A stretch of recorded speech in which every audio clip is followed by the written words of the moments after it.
It doesn't have to be complicated. I used to think the difference between a good batch and a bad one was just timing or technique.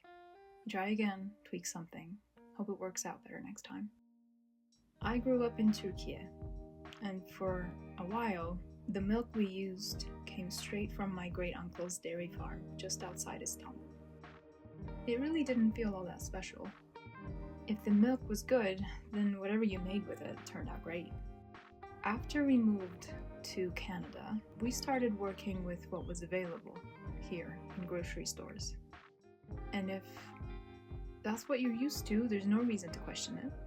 You follow the recipe, you make small adjustments, and over time, those adjustments just become part of how you cook. So we were using supermarket milk for about a decade. Trying to get used to the quality, the taste, the kind of bland flavor. Then we came across a small farm just outside Waterloo. This was the Eby Manor dairy farm.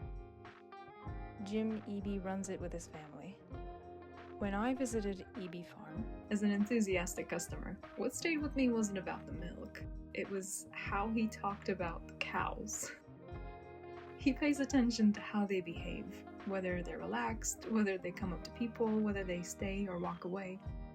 And when you're there, you see exactly what he means. They approach you, they come up to you.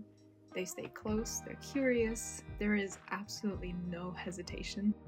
Jim believes that how happy the animals are shows up in the quality of the milk. I don't have a technical way to explain that, but when we use it, the yogurt we make with it sets quickly. We can make it the way my grandma used to make it, which is just check the temperature with your pinky and keep it bundled up for an hour or two. We can make sütlaç without adding extra starch or cream, which doesn't really create the same texture anyway. When the main ingredient, in this case the milk, is really good, top quality, anything you make with it will just turn out great.